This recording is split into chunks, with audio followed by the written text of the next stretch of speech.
శ్రీ విద్యా గణపతయే నమః, శ్రీమాత్రే నమః, శ్రీ ఉమామహేశ్వర పరబ్రహ్మణే నమః. ముందుగా పిఠాపురం గురూజీ యూట్యూబ్ ఛానల్ ప్రేక్షక మహాశైలకు నమస్కారం. మేము ప్రస్తుతం బేలూరు చెన్నకేశ్వర స్వామి వారి యొక్క దేవాలయ ప్రాంగణంలో ఉన్నాం. చాలా అద్భుతంగా ఉంది దేవాలయం చూడడానికి. ఎంత అద్భుతంగా ఉందంటే మీకే అర్థమవుతుంది.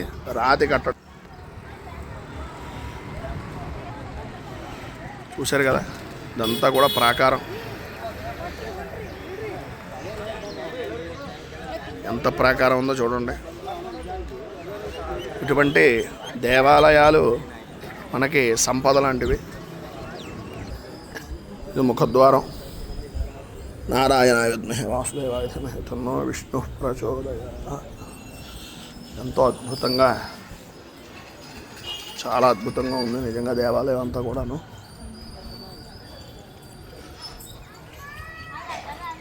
ఎంత అద్భుతంగా ఉందో పుస్తకం చూడండి ఒకసారి.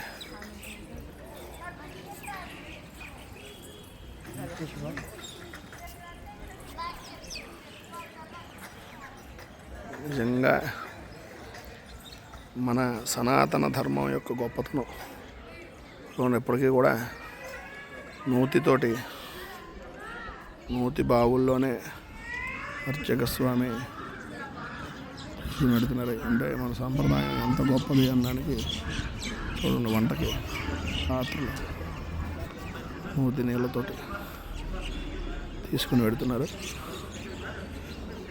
అద్భుతంగా ఉంది దేవాలయం మాత్రం నిజంగానే. ఒక్కొక్క వజ్రతుల్యమైనటువంటివి ఈ కళలు, శిల్పకళ అద్భుతంగా ఉన్నాయి. చాలా దేవాలయం చాలా అద్భుతమైనటువంటి విధానంలో ఉంది. చూడండి ఒకసారి.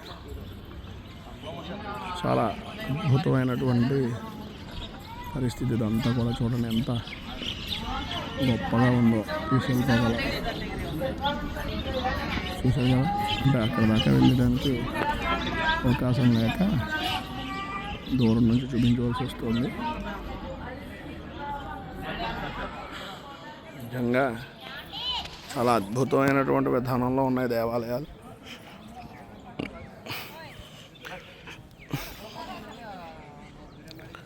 మూర్తిని తీయడానికి లేదు కనుక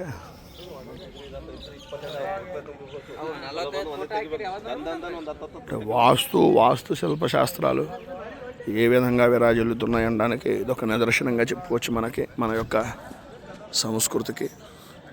ఎందు గురించి అంటే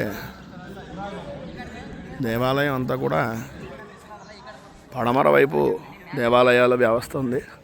చూడండి ఎంత అద్భుతమైనటువంటి శిల్పకళ.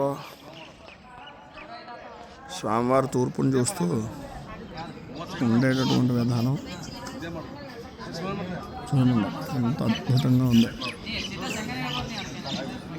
చాలా చాలా చాలా చాలా అంటే ఇది 2 కళ్ళు సరిపోవట్లేదు చెప్పడానికి, నోరు రావట్లేదు చెప్పడానికి. చూడడానికి 2 కళ్ళు కూడా సరిపోవట్లేదు. అంత అద్భుతమైనటువంటి శిల్పకళ. సరిగ్గా ఈశాన్యంలో వాస్తుశాస్త్ర ప్రకారంగా బావి కొలను ఏర్పాటు చేశారు ఇక్కడ. చూడండి ఇదిగో.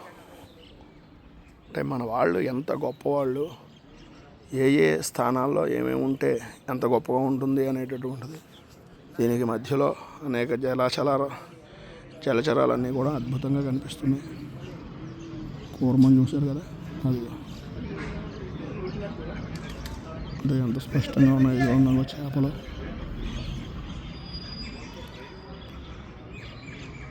ఈ వీడియోపై మేము కింద కామెంట్ రూపంలో తెలియజేయండి. ఎప్పుడైనా ఈ క్షేత్రం వచ్చినటువంటి వారు ఉంటే తప్పనిసరిగా ఈ క్షేత్రానికి ఉండేటటువంటి మరిన్ని విశేషాలు తెలియజేస్తారని మనస్ఫూర్తిగా కోరుకుంటూ, రైతు బాగుండాలి, రాజ్యం బాగుండాలి, దేశం బాగుండాలి, జవాన్లు బాగుండాలని మనస్ఫూర్తిగా కోరుకుంటూ అందరికీ కూడా సంక్రాంతి శుభాకాంక్షలు. జై శ్రీరామ్.